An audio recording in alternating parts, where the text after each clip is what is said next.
I would like to welcome you all to today's fireside chat, the path to AI adoption, building the business case in personal lines. I'm now going to pass things over to Quandry's VP of Sales, Adam Jones, who's going to be leading today's discussion with our special guest speaker, who we will introduce in just a moment. So, Adam, over to you. Yeah, good morning or good afternoon to everybody joining the webinar today. Really excited about getting into this conversation with Dan. As Tiffany said, my name is Adam. I run sales over here at Quandary, and so basically spend my life building business cases with agencies across North America. And so yeah, I see it very much on the kind of the vendor partner side of things. Been with Quandary a couple of years. And yeah, we're very fortunate to be building a lot of very successful business cases with our clients at the minute. I will hand it over to Dan, and love for you to introduce yourself, Dan. Sure. Thanks, Adam. And yeah, good afternoon, good morning, kind of everybody on the call here. I'm Dan Lau with Robertson Ryan Insurance. We are a national retail agency based out of Milwaukee. I've been with the firm for a little over 11 years. I will just to connect with some of the Canadian people on the phone. I have family that lives up in Toronto, and so my mom did grow up there. So I do have a little bit of love for the Canadians on the call today. Really excited that Quandary asked me to kind of sit on the fireside chat today and talk a little bit about our AI journey and kind of what got us to partner with Quandary. So excited to be here and look forward to sharing our story. So yeah, what were some of kind of the initial prompts that made you think, we've got to explore AI specifically in personal lines? Because obviously I know that's one of the places you've started. Yeah. So, over the last 24 months, the personalized market has seen a lot of change. They've seen a lot of, I'll call, market disruptions in terms of, carriers coming out and making terms and condition changes, having pricing changes. And in the Midwest, it's been pretty volatile due to some weather activity. Some of the other parts of the United States have already experienced the kind of wind, hail, deductible changes, the terms and conditions changes, but we saw it really impact the kind of our geography within the last 24 months. And so what we have been doing in order to kind of service our clients prior to that process had been working. It had been working for a very long time. And now we were starting to see that we were remarketing, I'll pick the stat, 75% of our book of business in personal lines. And not only were we having to remarket it and find an efficient way to do that with a comparative rater, but also reviewing those terms and conditions that were changing on the renewals. And then if we did move the policy, how was that policy drafted compared to what was expiring and what they were going to get as a renewal policy. So we started to identify just a real kind of bottleneck in our process of renewals and just started to explore different options that have been out there from an AI standpoint. And you can't go anywhere right now within the industry. You go to a meeting where you don't hear the word AI. And so that kind of discussion that I was having internally with like my team and external vendors was, how can we figure out an AI solution that's going to help solve some problems that we're having? Yeah, and the market conditions right now in personal lines definitely putting a lot of pressure on agencies around trying to find a solution, right? As you mentioned, obviously hard market, premiums coming up, client demand probably at an all-time high. Curious, you mentioned it was obviously market driven, but were you getting much push from the team? Like obviously I doubt many of the frontline team were coming to you saying, hey, let's buy some AI, but was it more kind of like problem and symptoms coming from the team from bottom up? Yeah, so our structure is a little bit different than kind of a traditional structured agency. We don't have a kind of a CEO in the corner office that is kind of controlling where everybody goes. We have a sales force that is independent contractor based. We do employ everybody underneath them to support their kind of success. But what that causes some difficulties for us is their individual sales processes might be different from one team to the other. And so we're trying to kind of work with those inconsistencies. But given what was happening in the market, we were seeing just widespread kind of, I'll use the term overwhelming workloads based upon what everyone was having to do. So we were looking at third-party solutions. Could they play a role to kind of augment the staff? Was there other technology solutions? Do we just need to add more labor and try to weigh all those costs associated with each one? But that was probably really what pushed it was, I would say, the common feedback that my team is overwhelmed and they can't process enough of the work and provide the right customer service and experience that we're looking to provide. Yeah, it's definitely interesting. I think if you probably interviewed 1,000 account managers or CSMs on the front line, they'd probably be more fearful of AI than excited about it because they think, well, this could come and take my job. But in reality, what we see when we actually show like Quandary or other AI solutions to account managers and say, look, this is where we can save you time so you can actually spend time with clients. Like it's amazing to see like the look of like, oh wow, like this could be so awesome because they're starting so far behind the eight ball. If we can free up, a couple of hours a day or something like that, that allows them to spend more time with clients, then yeah, it's pretty amazing to see the impact it has on individuals on the front lines, not having to work late and being able to spend a bit more time with their families and so on, and just not feeling that stress and overwhelm. So yeah, the bottom up kind of feeling is something that we hear a lot about.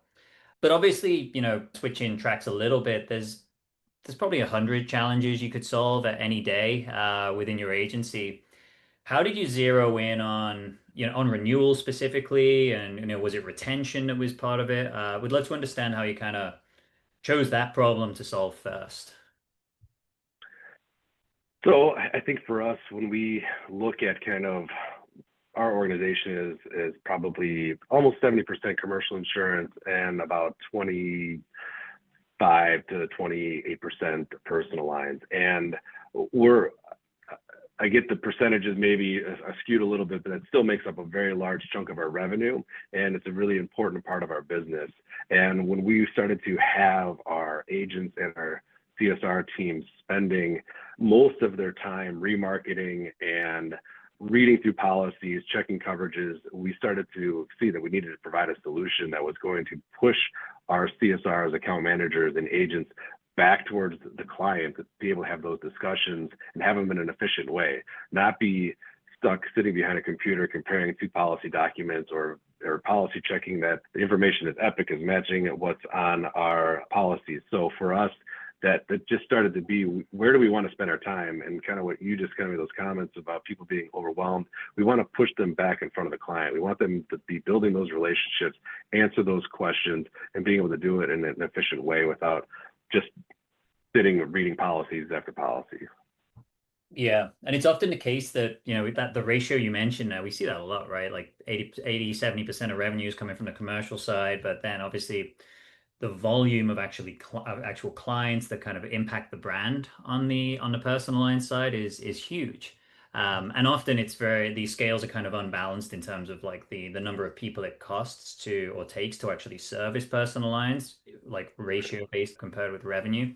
So yeah, it sounds like Roberts and Ryan had kind of similar challenges around that.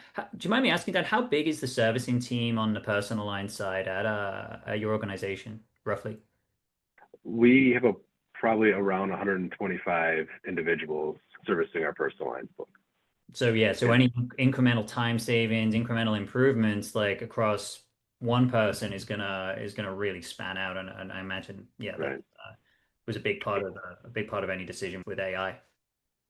And I would just add to, I know there's a lot of agencies out there that utilize service centers, and I'm not here to say yes or no to them. That is a model that doesn't fit our organization. And so for us to be able to outsource some of that customer service, it's not a solution that we can implement. And that also pushed us towards kind of trying to find a software or an AI kind of platform that would allow us to not have to go down that path.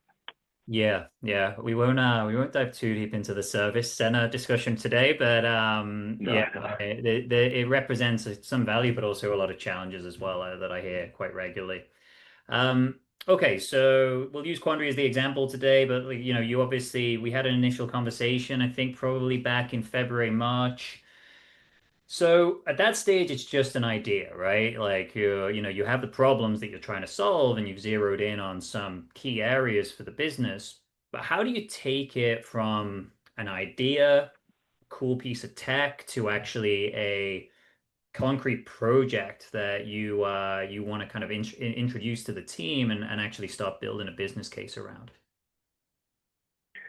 Yeah, I mean, I'll process with working with Quandary was, I'll say, very easy, and you guys provide a lot of data and information to us that help support kind of what we wanted to do. But for me, starting off with kind of the initial meeting, learning more, digging in deeper into the Quandary solution and how that could be implemented, once I got excited about it, my goal was to start to build consensus with the team, my direct team that I work with, and to make sure that they bought into it. Part of the issue just on other kind of investments we made in kind of software solutions, we had historically talked about trying to implement a software solution into our process.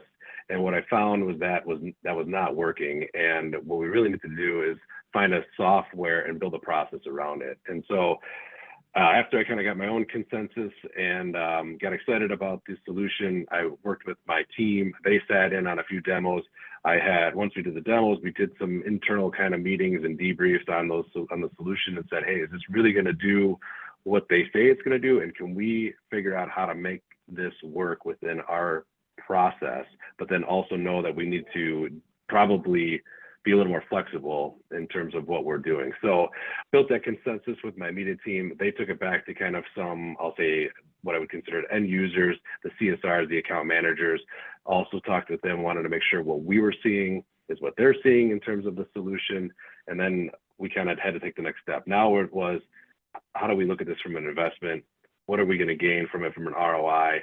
And then to take that back into our, I'll say, the next level up to justify the expense and go forward with the investment.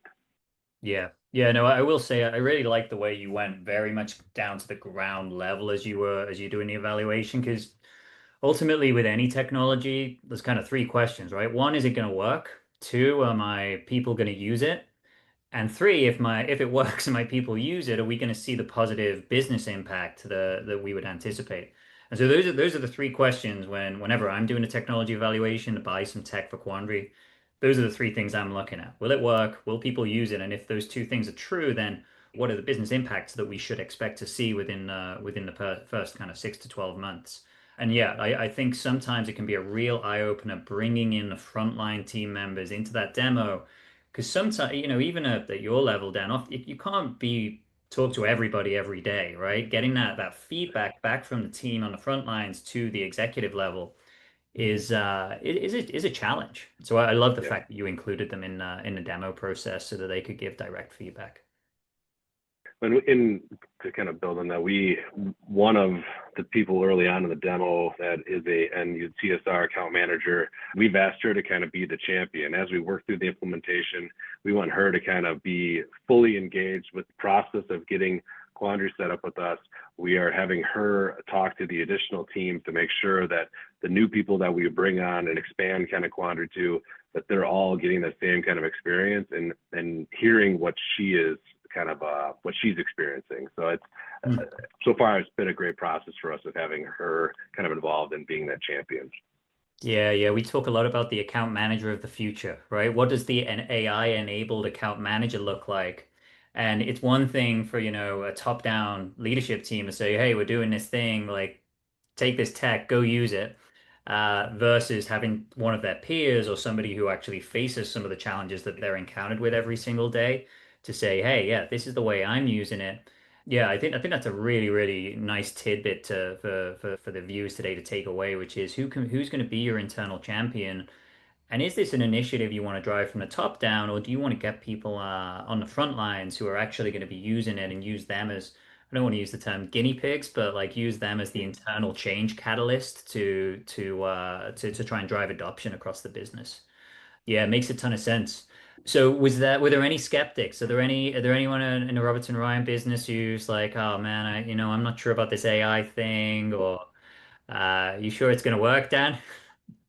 Yeah, there's always skeptics, which are great. And I would say I'm also not batting 1,000 with some of my solutions I've tried to implement, but I've learned from every single one that I've put into place, and we've kind of been able to expand on it, or maybe it wasn't the whole package of something previously that we used, but there's sections of it that have allowed us to get the efficiency or gain kind of the benefit that we were hoping for. But one of the things with Quandary in particular was I thought the part that people were going to be resistant to was going to be the AI kind of component to it.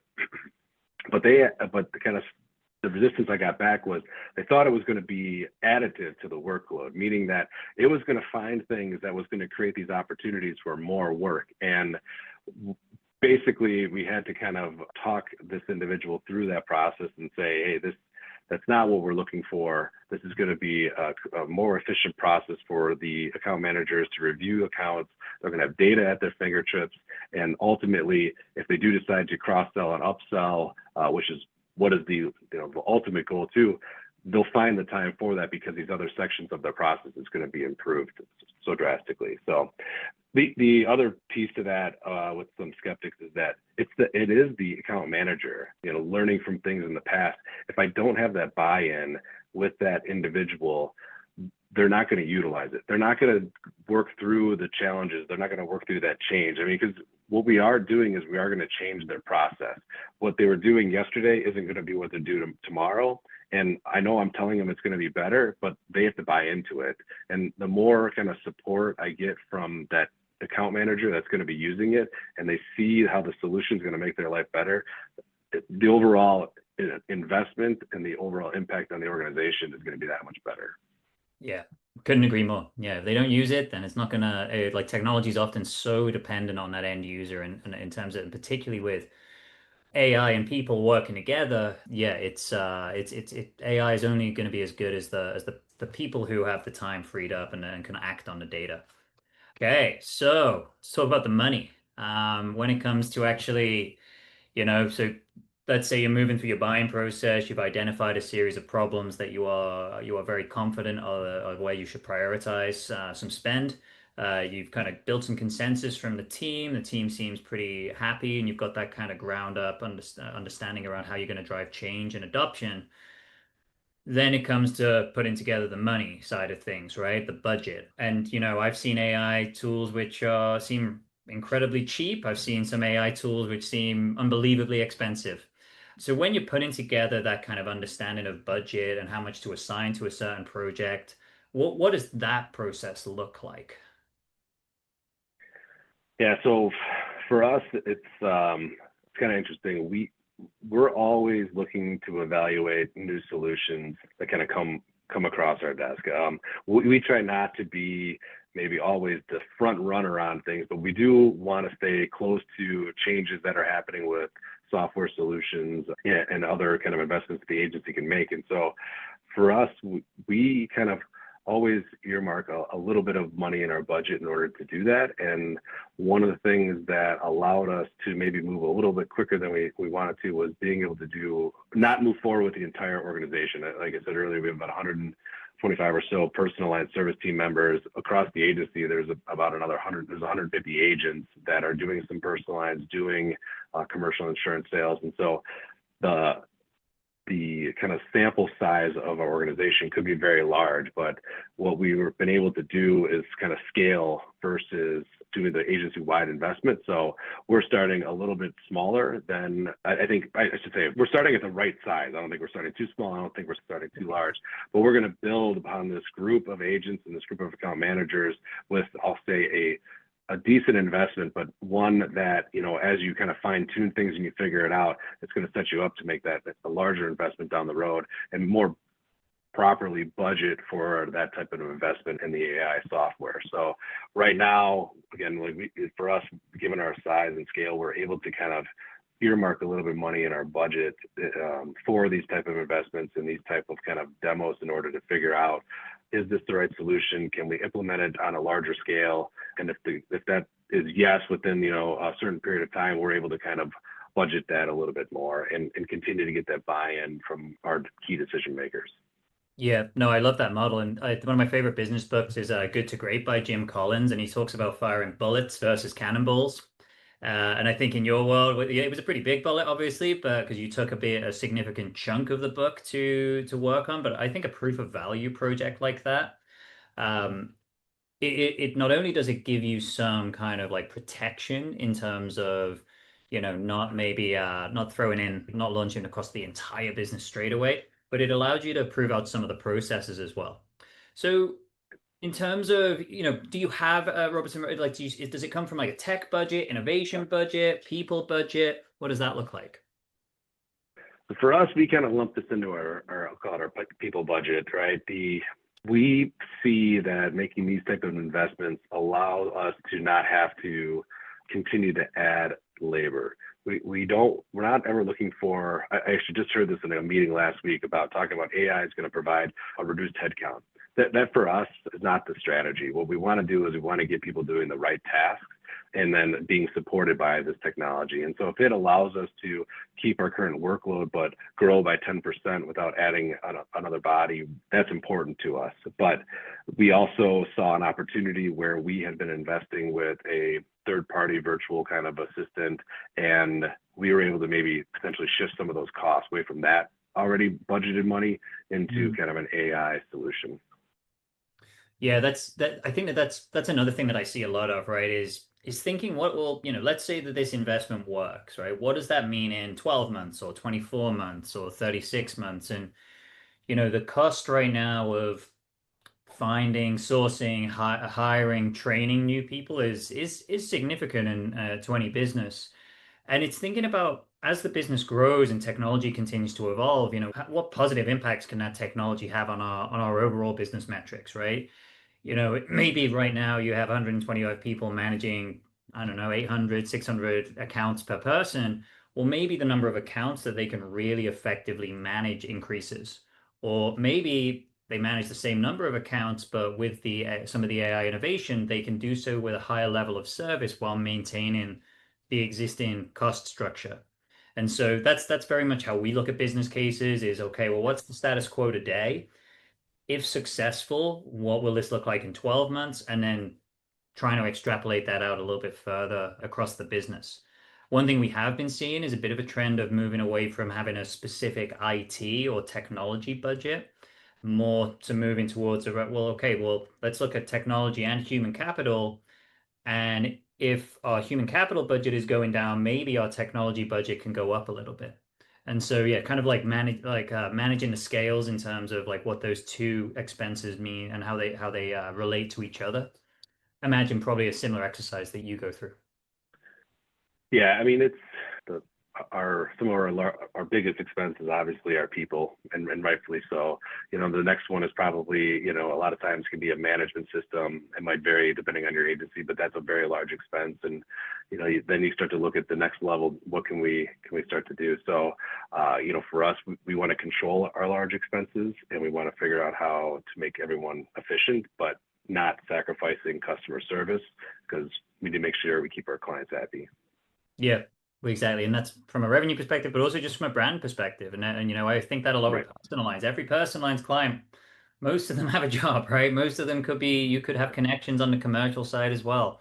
And so, yeah, that kind of account relationship and just the impact on an agency of just driving an exceptional client experience at scale across your personal lines organization it's sometimes hard to quantify, but man, when you see it working, and we see it working with a lot of agencies, it's pretty awesome to see.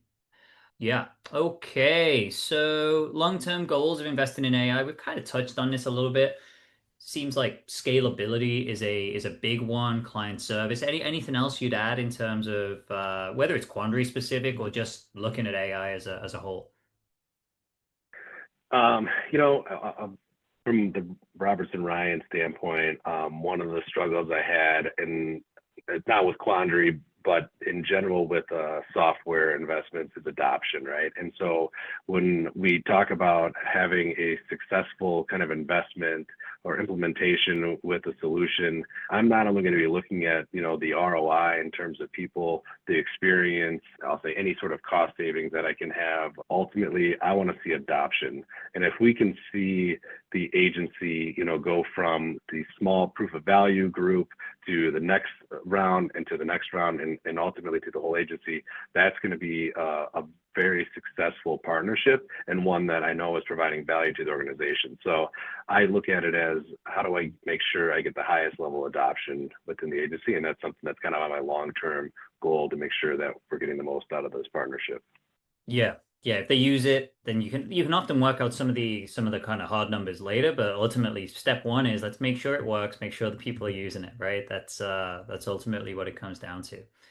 Okay, so obviously at the executive level, eventually you all kind of get into a room and start thinking like what does that look like in terms of what's the format that you all at the at Robertson Ryan like to kind of discuss decisions like this? And yeah, what do you find is kind of most effective in driving forward a new project?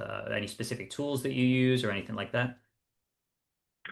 Usually I just like to play a real flashy video in front of everybody and like let them get excited about it. I joke a little, obviously, but we so all usually do the kind of vetting process on step one of any solution that kind of comes in, and from there I'll try to figure out does this in my mind have the scalability to touch everyone in the agency, or is this going to be something that's a smaller subset? If I feel like it becomes something that has the scale for the entire organization, that then we will sit down, we will go through kind of, we'll try to get a demo from the software provider, the AI solution, do that in front of the group. Then we debrief as a group to kind of talk about, I'll use these simple pros and cons or kind of dialogue of how is this going to work? What is this going to do for us? What does this change for us? What does the implementation process look like? So we can have that real high level discussion as a leadership team, just to make sure, again, we're all kind of understanding what the solution is and what it's going to do for the agency. And again, so we're having kind of that same discussion we're having with the account manager to get their buy-in. We're having that at the executive level as well. And although the experience in that discussion is different, because obviously the end user is thinking about everything that they're going to do on a daily basis, and our executive discussions are like, all right, well, how is this going to improve customer experience? How is this going to improve the agent's interaction with clients? How is this going to improve our agent's interaction with the customer service team?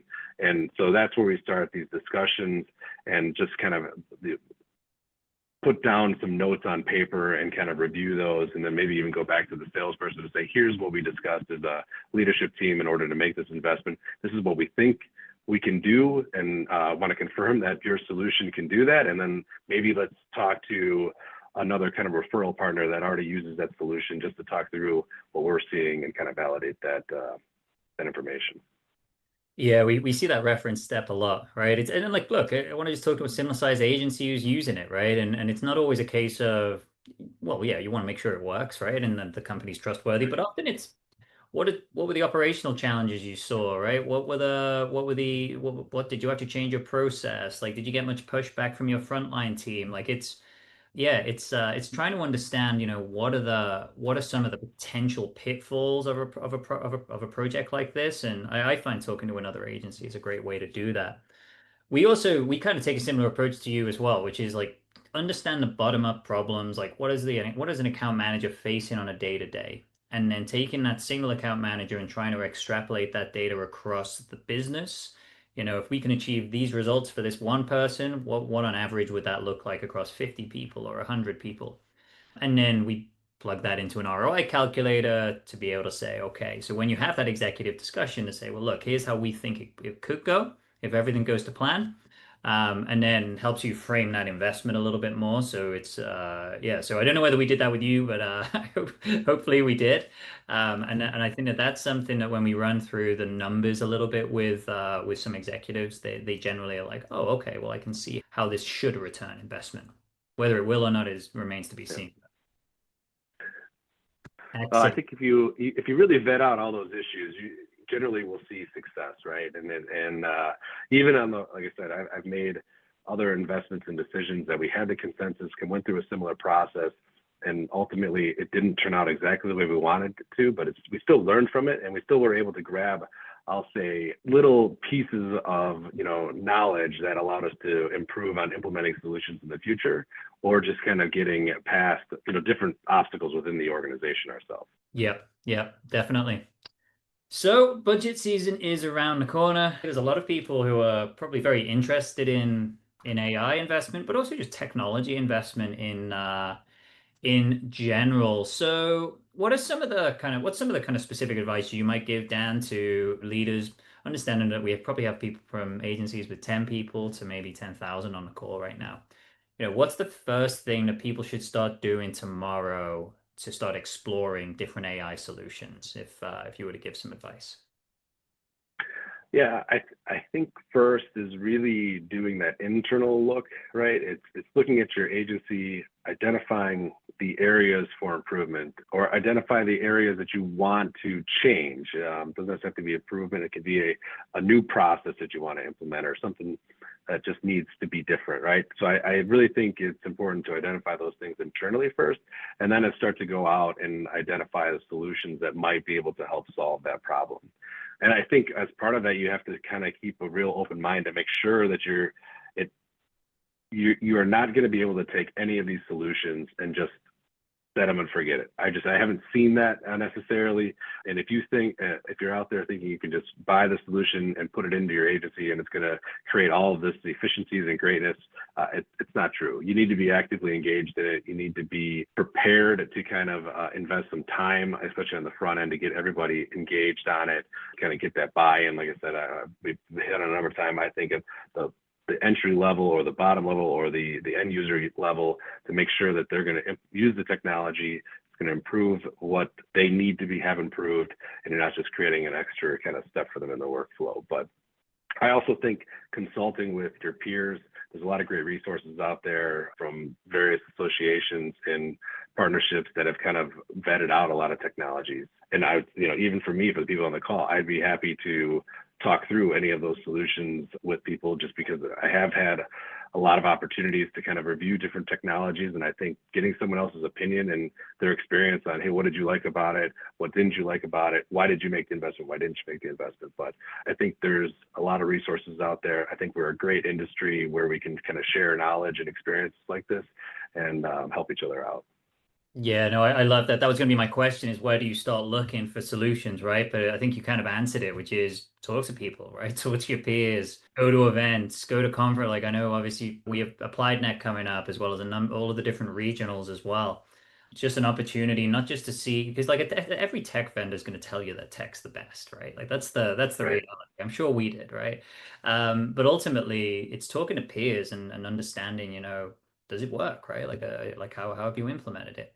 The one piece I wanted to come back to a little bit was the process change, because that I think that's always Mhm. interesting, right? It's I think some agencies we speak to have their process, and then they come to us with almost a slightly closed-minded approach, which is like, well, no, this is our process. If your technology doesn't match up directly to it, then it's a no-go, and we're not going to be able to do anything. And often what we find is a lot of agencies right now, they're so overwhelmed with volume, they're very much focused on being reactive to client demand on the personal line side. Whereas we're kind of coming and saying, well, no, we can help you be proactive. Like we can flip that on its head. But yeah, it's sometimes that's not so easy, right? Because it's so hard to sometimes see the forest from the trees in terms of what's possible when you've been doing something a certain way for so long. So just love to get your thoughts on that. What does yeah, how would you recommend people approach that kind of challenge? That's a tough one. I would tell you, here's the answer, right?